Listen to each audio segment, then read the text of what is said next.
called Day of Turing Karas, also known as getting the water out from the pond so that the people can use the electric or net method to catch fish there.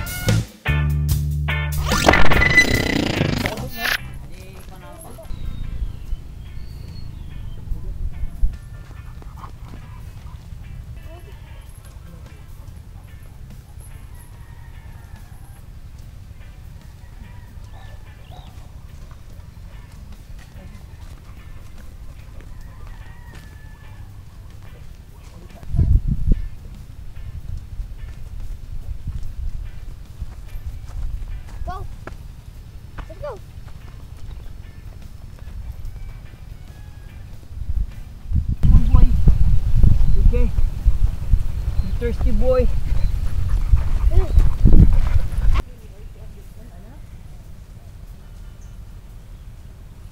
Go, Shaggy. Hey, go.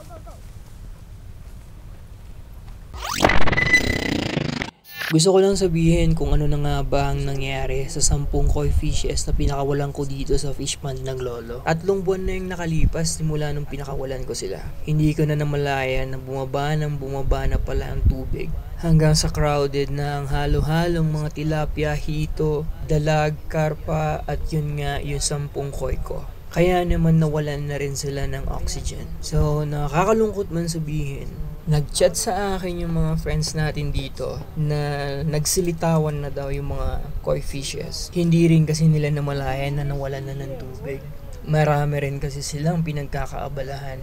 Okay lang malungkot, pero pagkatapos nun, gumiti ka na, kumilos ka na, dahil sa mga oras na to, mas magaling ka na. Natuto ka na, alam mo na kung ano ang gagawin mo sa susunod. So kaya tayo nandito para magsaya. Doon tayo sa kabilang fish pond ng lolo. Go, everyone to beach! Go, everyone to beach! Go, everyone to beach! Line is saw that. No, go on, Ziggy, it's not.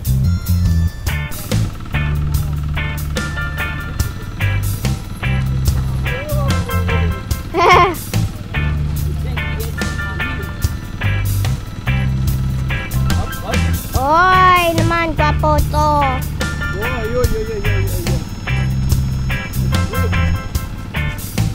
Okay, right. Wala naman kaming pinakawalan dito, pero taon-taon nangyayari to. Nagkakaroon ng tubig ang fish pond during rainy season.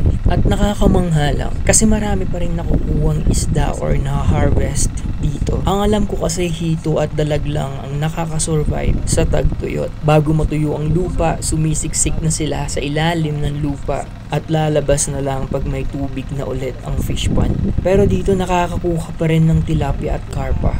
Malalaman natin yan pag bumaba na ng tuluyan ng tubig. Comment down below sa mga idol na nakakaalam kung bakit nagkakaroon ng tilapia at karpa ang fish pond na hindi nga naman pinakawalan ng tilapia at karpa. Esha!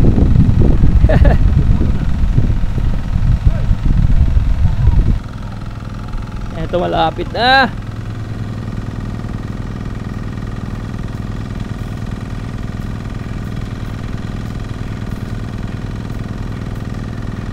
Dalawang makina yung ginagamit.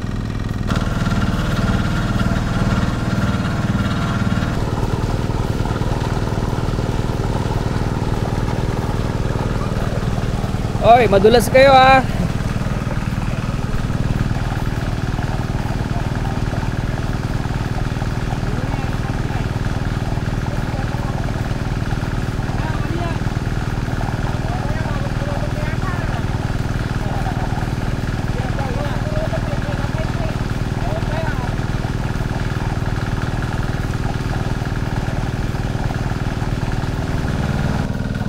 Pwede nang mang-ihaw, oh. Ito yung pangalawang water pump. Babagsak yan dito. Yan. Eto, handang-handa na, oh. No, bro? Gusto nga eh. Ito yung barkada nating matagal na. Oh, bukalista to. Ah! Kana tayo minsan sa bahay. Ano pangalan mo ulit kanina? Oh, sinong papa mo? Julius. Kulibabaw. Saan si papa mo? Ito. Stop bro. Pakita mo may ano, damdam. Hanggang makurente na ganyan ubeng. Mabaddakan na dyan. Kuha na natin. Oh, shout out! Oh, Jam! Shout out kaya papa!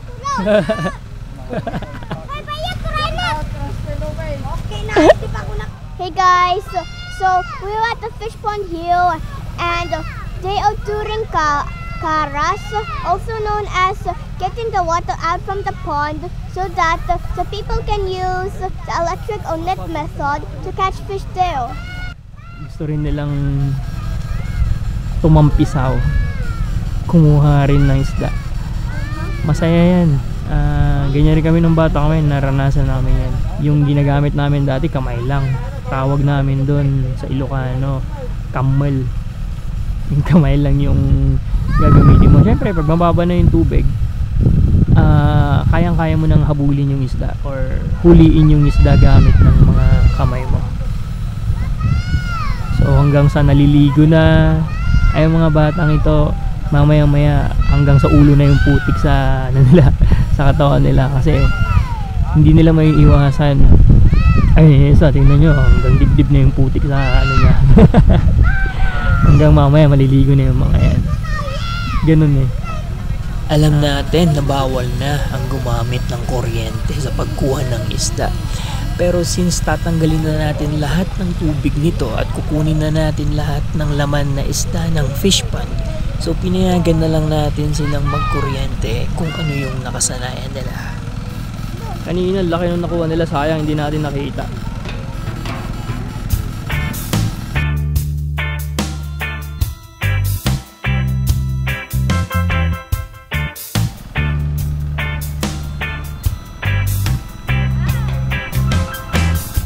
Hello Senki! Kala mo umuwi na kami? No.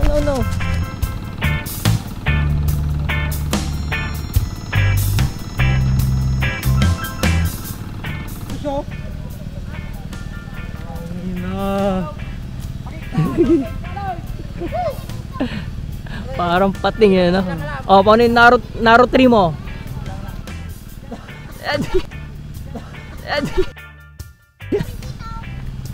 Bullish naman na siya. Hindi na siya Naruto tree.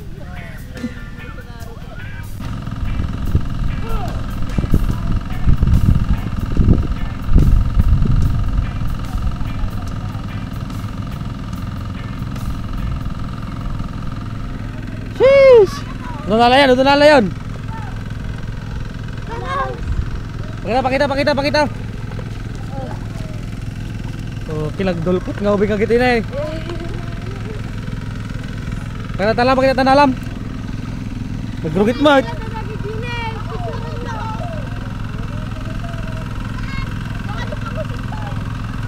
Say hi.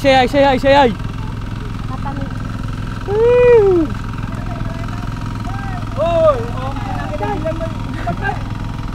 ang dapat pagpasok ka.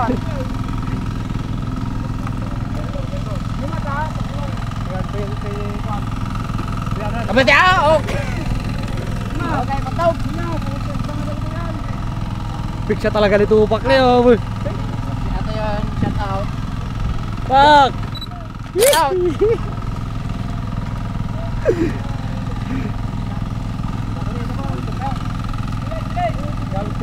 Ni. Binaman oh. Apog sa pa nga bait sa ti daw ka tapog. Patapay ni. Sheesh.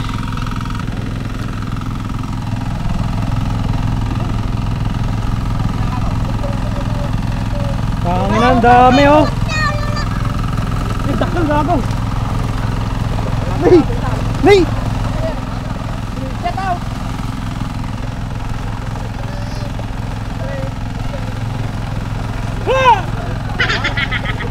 Ito ba na yun?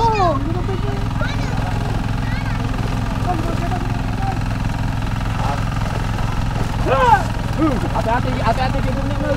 Wala ka video? Ang dami oh. Bili na kayo, bili na kayo.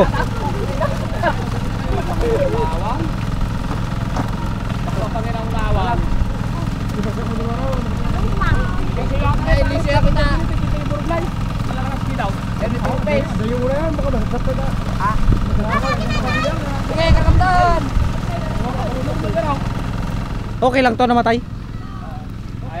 Ayos, dami. Marami nakuha. Ito, isang hagisan lang ni Tito Noel ng tabukol. Meron lang makukuha. Pero medyo maliliit dito ah. Mamaya, kuha kayo dun ng mga malalaki dun sa mga nakuha na nila. Para mas masarap ihawin. Ganda oh, maganda yan, impangat. Huh? Pindang. Ay, pindang.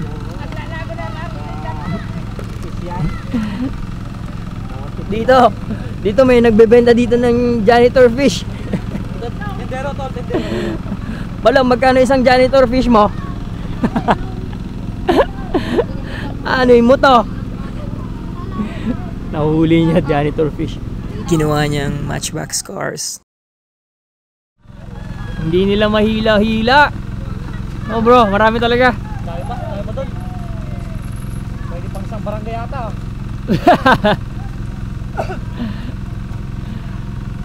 Pang ilan na to? Oh? Parang sila na yung sumusuko. Pagod na sila. Hello, Senki.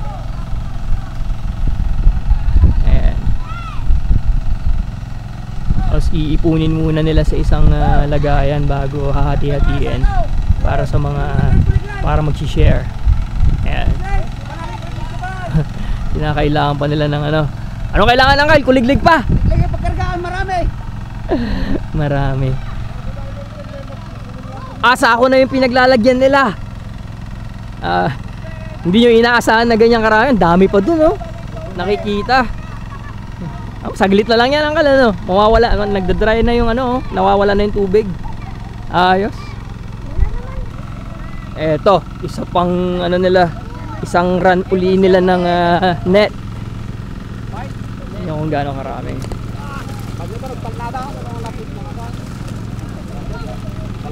Dami yan. Bangos. Bangos na. Oh, may bangos. Hindi, karpa yan.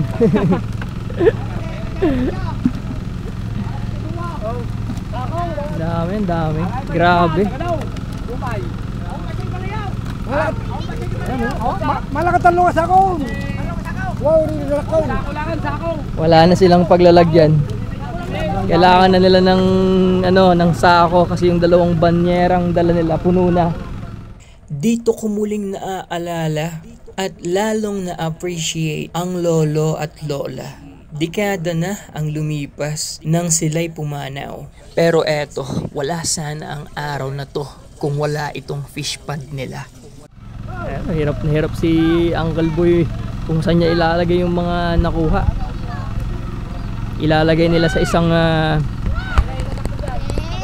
muna nila sa isang paglalagyan, tapos bago share yung mga tumulong.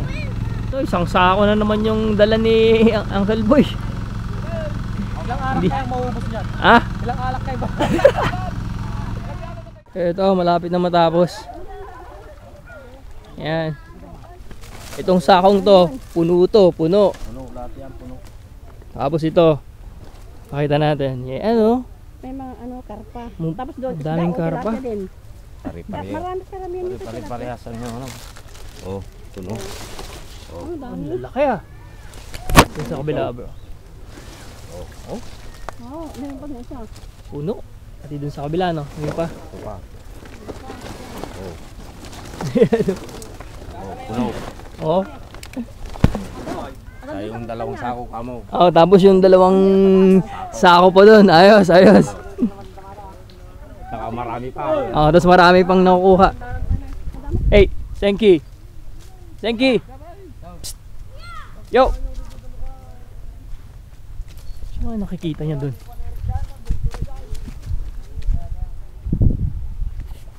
Wala naman, Senki. Ang dumi na ng panin eh. Okay lang yan. Hello, Abby. Ay, Si Abby, nandun lang sa likod ko kanina.